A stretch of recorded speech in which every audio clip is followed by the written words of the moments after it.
Sa huling video natapos tayo sa pag-abot ni Howard ng kanyang business plan kay Sharon para sa bagong kumpanya na gusto niyang simulan. Humingi siya ng $3 million na investment kay Sharon, at pagkatapos nito, ipinaliwanag niya na sa unang yugto ng kanyang plano, magfo-focus siya sa pagdevelop ng isang AI system na nakatutok sa speech recognition. Napansin ng assistant ni Sharon na marami ng mga kilalang kumpanya sa larangang ito, at matindi ang kompetisyon sa speech recognition. Pero sabi ni Howard, may mga produkto siya na kakaiba at may mga makabagong katangian. Naniniwala siyang mabilis niyang makukuha ang malaking bahagi ng merkado sa pamamagitan ng pag-invest sa promotion at advertising. Sa tingin ng assistant, parang masyadong simplestiko ang plano ni Howard at iniisip niya kung masyadong kumpiyansa si Howard sa kanyang produkto. Pero parang hindi naman gaanong interesado si Sharon. Sinabi niya na mag-i-invest siya ng $3 million sa umpisa at magpapas siya kung magdadagdag pa ng $15 million sa hinaharap. Pagkatapos bawasan ang operational costs, sapat na ito para sa ngayon. Nagtanong ang assistant kung paano niya planong kumita sa hinaharap. Sumagot si Howard na una niyang ipapromote ang speech recognition system nang hindi agad naghahanap ng kita. Kapag matatag na ito, ilulunsad niya ang pangalawang produkto, isang real-time translator. Sa simula, ito ay gagana sa Chinese at English, pero idaragdag din ang Japanese, Korean, at iba pang mga Asian at European na wika. Sa tingin ng assistant, kahanga-hanga ang tunog nito. Nagpatuloy si Howard at sinabi na matatapos na ang real-time translation system sa loob ng ilang araw at magkakaroon na sila ng prototype. Naisip ng assistant kung si Howard ba ay isang henyo o isang sinungaling lang. Pagkatapos, sinabi ni Howard na tapos na ang speech recognition system at naka-install na ito sa kanyang telepono, kaya pwede na nilang subukan ang app ngayon. Inabot niya ang telepono sa assistant at sinimulan niyang subukan ito. Napansin niya na minimalist pero maganda ang interface. Namangha siya nang makita niyang gumagana ng perpekto ang speech recognition, hindi lang siya nauunawaan ng app kundi sumasagot din ito ng napaka-accurate at walang pagkakamali. Kahanga-hanga ang precision ng speech recognition kahit sa mga hindi karaniwang ginagamit na salita na lumalagpas pa sa kasalukuyang nangungunang produkto.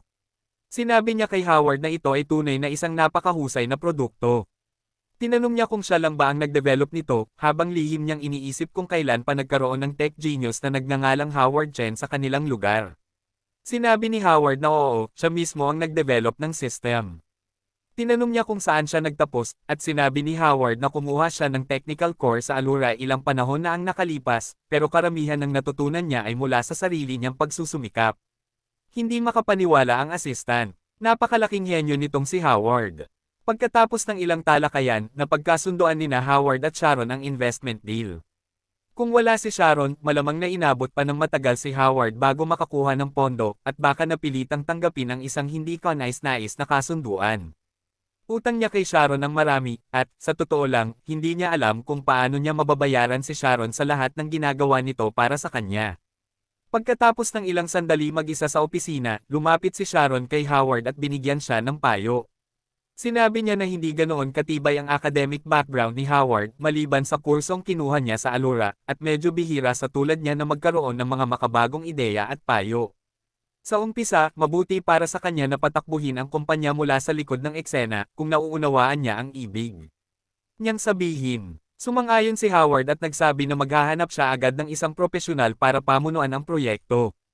Kaya, iyon nga ang ginawa ni Howard. Nagtatag siya ng bagong kumpanya na tinawag niyang Howard Software. Kumuha siya ng isang, di na dati nang nagtrabaho bilang technical director sa isang kumpanya sa larangang ito para pamunuan ang technical team, at ipinagkatiwala sa kanila ang pagdevelop ng bagong teknolohiya. Nang malaman ng mga tao na ginawa ito ni Howard, nalaman nila na si Howard ang nagdevelop ng pinaka-advanced na speech recognition system halos mag-isa. Nabigla sila. Nag-hire din si Howard ng isang top-notch management team na diretsyong inirekomenda ni Sharon. Sinabi niya kay Howard na kung gusto niyang patakbuhin ang isang kumpanya ng ganitong kalaking sukat, kailangan niyang i-delegate ang iba't ibang mga posisyon ng pamumuno sa tamang mga tao. Tumugon si Howard na walang problema. Inaasahan na niya iyon. Sa pagtatapos ng unang buwan, halos natapos na ng Howard Software ang pagdevelop ng pangunahing produkto nito. Sinabi ng director ng management team kay Howard na nakikipag-usap sila sa isang malaking electronics production company, ang Xiaomi. Nakikipagnegosasyon sila upang gawing pangunahing application sa kanilang mga bagong telepono ang speech recognition system ni Howard. Kung matutuloy ang mutual cooperation na ito, milyon-milyong tao ang magsisimulang gumamit ng app ni Howard na magdadala ng napakalaking halaga sa kanyang kumpanya. Nagtanong si Howard kung maayos ba ang takbo ng mga negosasyon, at sinabi ng director na mahirap sabihing papayag sila sa mga kondisyon, pero dapat maghanda si Howard na mag-propose sila ng pagiging shareholder sa Howard Software. Sa huli, napagtanto ni Howard na ang negosasyon sa Xiaomi at dalawa pang malalaking kumpanya sa larangan ay posible lang dahil si Sharon ang nagmanipulate at kinausap ang ilang mga tao. Dati, ang pride ni Howard ay nagpapaiwas sa kanya na umasa kay Sharon at sa yaman nito, pero ngayon ay wala na siyang pakialam. Maswerte siya na tumanggap ng tulong, kaya bakit hindi niya ito gagamitin ng tama? Kung ang speech recognition app niya ay magiging isang factory-installed application sa mga produkto ng mga higanteng kumpanya, ibig sabihin, daan-daang milyon ang gagamit ng kanyang produkto. Ang downside ay gusto nilang magkaroon ng stake sa kumpanya, pero ayos lang iyon. Basta si Howard ay may control pa rin sa kumpanya, pwede siyang magbigay ng ilang shares. Sulit na investment ito. Sa isa sa mga meeting nila ni Sharon, sa isang punto, lumapit siya sa mukha ni Howard at tinanong kung paano siya nagpaplano na magpasalamat sa lahat ng ginawa niya para sa kanya. Nahihiya si Howard at sinabi na mag-dinner sila, at isang private driver ang nagdala sa kanila sa isang magarang kotse papunta sa dinner. Hindi nagaksaya ng oras si Sharon at diretsahang tinanong siya kung talagang ayaw na ba niyang bumalik sa kanya. Pero bago pa siya makasagot, isang batang babae, na naglalaro ng bola, ay tumakbo sa kalsada ng hindi tumitingin, at kinailangan ng driver na magpreno ng todo. Naiwasan ng isang trahedya, at ang bata ay patuloy lang sa pagtakbo nang hindi man lang napansin ang nangyari. Buti na lang at ligtas sila. Humingi ng paumanhin ang driver kay Miss Yang para sa biglaang preno, pero agad na tumalikod nang makita ang eksena sa likod ng upuan. Nasa ibabaw na si Sharon ni Howard, at hulaan mo kung nasaan ang kamay ni Howard. Ang mga mukha nila ay sobrang lapit na nararamdaman nila ang hininga ng isa't isa. Pero imbes na umatras, sinamantala ni Sharon ang pagkakataon na lumapit palalo kay Howard. Sinimulan pa niyang kagatin ng bahagya ang tenga nito, at sinabing huwag mag-alala. Hindi siya magkakaanak sa sinumang lalaki kundi kay Howard lamang. Naisip ni Howard, "O Diyos ko, hindi na naman." Dahan-dahang sinimulan niyang itulak si Sharon pabalik at umupo ng maayos sa upuan ng kotse. Hindi nagsalita si Sharon pero ngumiti siya dahil gustong-gusto niyang inaasar si Howard. Nag-alala si Howard na magiging tensyonado ang kanilang dinner dahil sa pang-aakit ni Sharon pero lumabas na maayos lang ang lahat. Kalma at kaaya-aya ang naging dinner nila. Nang matapos ang dinner, bumalik sila sa kani-kanilang tahanan. Pero, sa totoo lang, hindi umuwi si Howard sa kanyang bahay. Pumunta siya sa isang espesyal na tao. May hawak na rosa sa kanyang kamay. Umaasang magugustuhan ito ni Sabrina. May nararamdaman siyang kaunting guilt at gusto niyang bumawi. At naroon si Sabrina, nakapijama na. Tinanong siya kung anong ginagawa niya doon ng gabing-gabi na. Sinabi ni Howard na kailangan niyang gamitin ang banyo ni Sabrina. Tumayo si Sabrina ng tahimik sandali, nagtataka kung seryoso ba siya. Well, maaaring kapani-pani walang dahilan, di ba? Pumasok si Howard, humihingi ng paumanhin sa panggugulo. Mukhang abala si Sabrina sa trabaho. Nakabukas ang kanyang computer na puno ng mga spreadsheet. Tinanong ni Howard kung mayroong maiinom at sinabi ni Sabrina na nasa ref ito. Maaari daw siyang kumuha ng sarili niyang inumin. Sinabi ni Howard na pakiramdam niya'y medyo oily na siya at nais niyang uminom ng tsaa para maibsan iyon. Tinanong ni Sabrina kung talagang iniisip niyang uminom ng tsaa sa ganoong oras dahil baka hindi siya makatulog. Sinabi ni Howard na ayos lang iyon, at maaari niyang gamitin ang oras para magtrabaho pa ng kaunti. Kaya sinabi ni Sabrina na kung may kailangan siyang tapusin, dapat na siyang bumalik sa sarili niyang lugar. Sinabi ni Howard na mas mahalaga sa kanya ang makasama si Sabrina kaysa sa trabaho, at kung maaari, hindi na siya magtatrabaho para lang makasama si Sabrina. Para kay Howard, pwede silang manatiling magkasama ng tahimik kahit walang ginagawa. Hindi sumagot si Sabrina ng matagal, pagkatapos ay napabuntong hininga at nagsabi ng kahit ano. Medyo mukhang may inis pa rin si Sabrina. Lumipas ang ilang oras, at si Howard ay talagang nagtatrabaho sa computer ni Sabrina habang nanonood ito ng TV. Sinabi ni Sabrina na 9:00 na at dapat na siyang umuwi. Sinabi ni Howard na malapit na siyang matapos. Lumipas pa ang oras, at sa puntong iyon, nakatulog na si Sabrina sa sofa. Nagising ito mula sa pag-idlip at antok na tinanong kung hindi pa siya tapos. Sinabi ni Howard na malapit na. Nagpa siya si Sabrina na maligo. Matapos ang mahabang oras ng pagsasabog ng maligamgam na tubig, lumabas si Sabrina sa banyo at tinanong si Howard kung hindi pa rin siya tapos, at sinabi ni Howard na hindi pa. Sinabi niya na kung inaantok na si Sabrina, maaari na itong matulog, ngunit hinayla ni Sabrina ang kwelyo ni Howard at sinabing hindi siya makakatulog habang nandoon ito. Ano ba ang problema ng babaeng ito? Sinabi ni Howard na kung ganoon, pwede naman itong umupo at samahan siya, ngunit tinakpan ni Sabrina ang kanyang likod at sinabing kung akala ni Howard na hindi niya alam ang plano nito, hindi ito magtatagumpay. Pagkatapos ay sinarado ni Sabrina ng malakas ang pintuan ng kanyang kwarto at literal na nilak ang sarili sa loob. Sinubukan nitong matulog. Pagkalipas ng ilang oras, pumunta si Howard para suriin ang pinto at nakita niyang nakalok ito. Ngumiti siya dahil hindi iyon sapat para pigilan siya. Pero teka, hindi niya babasagin ang pinto. Sa halip, papasok siya sa bintana. Mabuti na lang at bukas ang bintana. Dahan-dahan siyang pumasok sa silid habang natutulog si Sabrina, at mukhang mahimbing ang tulog nito dahil hindi man lang gumalaw. Humiga siya sa tabi ni Sabrina at nagsabing, "Good night, Sabrina." Kinabukasan, nagising si Sabrina at nag-uunat nang mapansin niyang halos nasa ibabaw na niya si Howard, nagsasabi ng, "Good morning." Nagulat si Sabrina at tinanong kung paano ito nakapasok doon. Naalala niyang nilock niya ang pinto. Pinisil ni Howard ang pisngi ni Sabrina at sinabing, "Dumaan ako sa bintana." Tinanong ni Sabrina kung iniisip ba ni Howard na tanga siya, hindi makapaniwalang ginawa nga nito iyon. Ngunit pagkatapos ay nakita niya ang bukas na bintana at mga bakas ng paa ni Howard na nagpapalinaw sa katotohanan. Tinanong niya kung talagang umakyat si Howard sa bintana para makapasok at kung nasisiraan ba ito ng ulo. Lumapit si Howard kay Sabrina at sinabing gusto lang niyang makasama ito. Inisip ni Sabrina na nagbibiro lang si Howard at hinagisan ito ng unan, sinasabing, "Umalis ka." Nasalo ni Howard ang unan at sinabing, "Hindi mo ako tinamaan." Ngunit sumunod ang pangalawang unan na parang anino ng Shuriken Jutsu. Pero, hey, ang ating bida, gamit ang lahat ng kasanayan mula sa Dream Game, ay hindi tatamaan. Nasalo rin ni Howard ang unan at sinabing, "Oops, hindi mo ulit ako tinamaan." Nagpa siya si Sabrina na pataasin ang laban at kumuha ng isa pang unan at sinugod si Howard. Kaya't nagsimula ang dalawa ng pillow fight, hinahampas ang isa't isa gamit ang mamahaling unan ni Sabrina. Pero nag-e-enjoy sila. Naisip ni Howard kung gaano kasaya ang magkaroon ng kasintahan, kahit na may mga pressure at problema, laging nawawala ang mga iyon kapag kasama niya si Sabrina. Natapos nila ang kanilang matinding pillow fight na may ngiti sa kanilang mga mukha. Pagkatapos ng ilang sandali, nag-uusap na sila tungkol sa estado ng industriya ng pelikula dahil sa writer's strike. Pagkatapos ng ilang sandali, nag-uusap na sila tungkol sa estado ng industriya ng pelikula dahil sa writer's strike. Nabanggit ni Sabrina na pagkatapos ng paglabas ng ChatGPT, malaki ang naging epekto nito sa mga writers. Sinabi lang ni Howard, "Oo, medyo komplikado itong AI stuff, di ba?" Pagdating nila sa opisina ni Sabrina, binuksan nito ang pinto ng kotse at nagsabing aalis na siya. Pero pinigilan siya ni Howard at hinalikan sa pisngi. Sinabi ni Howard, "Honey, kumusta naman ang dinner natin bukas ng gabi?" Sinabi ni Sabrina na huwag siyang tawaging honey dahil hindi pa sila kasal. Kaya't sinabi ni Howard, okay, Miss Luo, gusto mo bang maghapunan tayo bukas ng gabi?" Ngumiti si Sabrina ng kaunti at nagsabing, iisipin ko, at pagkatapos ay pumasok na sa trabaho.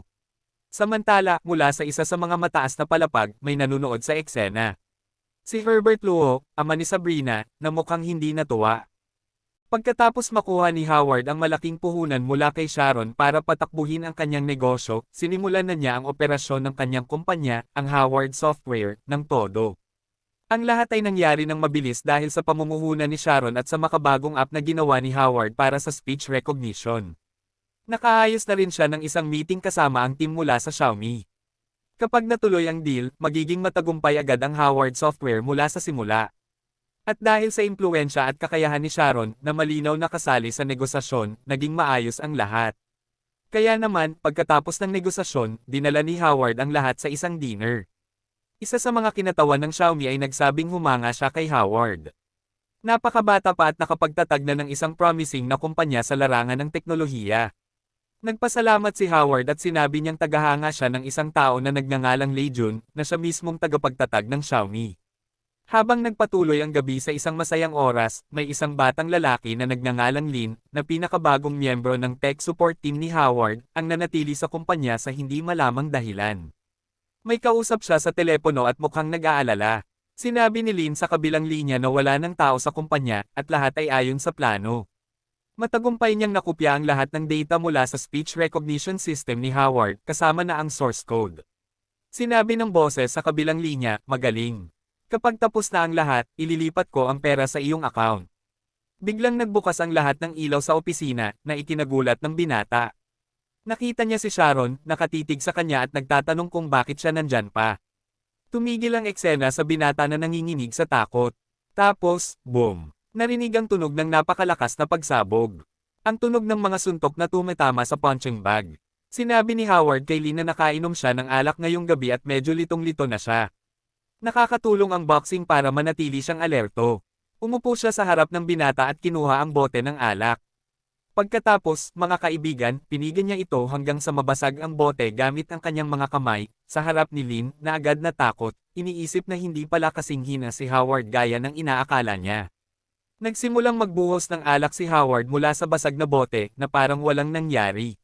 Sinabi niya sa binata na baka pagod na siya sa kakatrabaho. Pagkatapos, inabot niya ang isang baso ng alak. Takot na takot si Lin, tinanggap niya iyon ng walang imak, habang iniisip na nahuli siyang nagnanakaw ng source code ng kumpanya. Pero hindi siya sinaktan o ipinapulis ni Howard. Umupo ng relax si Howard sa kanyang upuan at sinabing alam niya kung sino ang nagpadala sa kanya doon. Pero sa totoo lang, nanghuhuli lang siya ng isda para malaman kung aamin ang binata. Ngunit sa halip, may katahimikan na tumagal ng 5 segundo bago tanungin ni Howard, malaki ba ang inalok sa'yo? Ipinakita ni Howard ang lahat ng 10 daliri niya. Sumagot si Lin na hindi naman ganoon kalaki, 5 milyon lang. Naisip ni Howard, isang bata at walang karanasan lang ang masis-index sa aking bluff. Kaya sinabi niya sa binata na bibigyan niya siya ng doble ng pera kung dadalhin niya ang source code sa taong iyon ayon sa plano. Nagulat ang isipan ni Lin sa sandaling iyon. Hindi niya maintindihan. Pero bahagi iyon ng plano ni Howard. Ang sino mang nagtatangka na nakawin ang teknolohiya niya ay magkakaroon ng sorpresa. Pagkatapos, ang eksena ay lumipat sa isang tauhan na dumating kay Mr. Luo na may dalang pendrive na naglalaman ng lahat ng data mula sa Howard Software Speech Recognition System. Agad niyang sinabi sa tauhan na dalhin iyon sa technical department para aralin. Nakita natin ang isang empleyado ng tech department na may hawak ng pendrive. Ipinasok niya ito sa computer. At ilang segundo lang ang lumipas, may hindi inaasahang nangyari. Naging itim ang screen at ang lumitaw ay static at isang larawan ng panda. Sa ilalim ng panda, lumitaw ang isang mensahe. Isang CP mula sa Communist Manifest. Agad na nagsimulang lumabas ang mensahe sa lahat ng computer sa opisina. Hindi maintindihan ng mga staff doon kung ano iyon, iniisip kung isa itong uri ng virus. Naging frozen ang mga computer. Si Herbert Luo, nang ipaalam sa kanya ang sitwasyon, agad na nagalit, kahit sinabi ng tauhan na nagtatrabaho ang tech department para lutesin ang problema. Samantala, si Howard ay relax lang. Natutunan niya ang simpleng code na ito para i-lock ang WhatsApp sa Dream Game Machine at kinailangan lang niyang gawin ang ilang adjustments. Ngayon ito'y isang virus, isa sa mga talagang mahirap alisin. Makalipas ang ilang panahon, palabas na si Howard mula sa shower sa bahay ni Sabrina nang sinabi nito na handa na ang hapunan. Tinanong niya kung nagtatrabaho pa rin siya, at sumagot ito ng oo. Lahat ng computer ng kumpanya ay inatake ng isang hacker group na tinawag na Lock. Hindi nasira ang mga computer pero naging ganap na hindi magamit, may isang katawa-tawang mensahe na lumalabas sa screen. Sabi ni Sabrina, nakakainis ang mga hacker na ito, pero medyo nakakatawa rin. Nang sabihin niya iyon, naging malinaw kay Howard na ang ama ni Sabrina ang nagtangkang nakawin ang kanyang code. Patuloy pa rin si Sabrina na sinasabi na ang tech department ay nababaliw na sa pagsisikap na ayusin ang gulo, pero hindi niya alam kung kailan nila ito malulutas, kaya sa ngayon, gagamit siya ng kanyang laptop sa loob ng ilang araw. Lumipas ang ilang araw. Hindi matanggal ng tech department ang virus na inilagay ni Howard sa kanilang mga computer. Kaya't diretso siyang pumunta kay Herbert Luo. Dumating siyang magiliw, at sinabing, Mr. Luo, ang tagal na nating hindi nagkita. At sinabi lang ni Mr. Luo, ano ang ginagawa mo rito? Sumagot si Howard, narinig ko mula kay Sabrina na inatake ng hacker ang mga computer ng inyong kumpanya. Kaya, kung bibigyan mo ako ng tamang halaga, matutulungan kita na ayusin ang problemang ito. Tinitigan siya ni Herbert at saka nagtanong, marunong ka bang ayusin ito? At sumagot ang bida, masasabi nating oo. Ang eksena ay lumipat sa mga tauhan ng opisina na humahanga dahil natanggal ni Howard ang lock-up mula sa mga computer. Sinasabing kahanga-hanga siya. May nagtanong, "Kuya, saan ka nagtapos?" At sumagot siya na siya ay self-taught. Nagulat sila, hindi makapaniwala. Ang taong ito ay siguradong henyo para alisin ang ganitong virus kahit self-taught lang. Pagkatapos, ang eksena ay muling lumipat kay Howard na nagsasabi sa ama ni Sabrina na kahit siya ang magiging biyenan niya, dapat naman siyang bayaran sa pag-aayos ng kaguluhang ito, di ba? Napabuntong hininga si Herbert at nagtanong, "Magkano ang gusto mo?" At sumagot ang bida, "Hindi naman masyado, 10 milyon lang." Agad na sinabi ni Herbert na labis-labis iyon. Pero sinabi ni Howard na walang kwenta iyon kumpara sa katotohanan siya ay isang henyo. Sinabi niyang walang kwenta iyon kumpara sa pagkawala ng access sa buong database at lahat ng impormasyong nakatago sa mga computer ng kumpanya, di ba? Okay, ililipat na ang pera sa iyong account sa lalong madaling panahon. Maaari ka nang umalis. At umalis si Howard na parang astig na sinasabing, "Salamat, Daddy." At doon, mga kaibigan, mas nagalit si Herbert Luo ng husto at isinumpa si Howard ng lahat ng masamang pangalan na maiisip. Nakarating tayo sa dulo ng isa pang video, mga kaibigan. Tandaan, kung nais niyong suportahan ang channel para makagawa pa ng mas maraming video, maaari kayong magbigay ng super thank kahit magkano mula sa puso, hahaha. Salamat sa panunood hanggang dito na lang.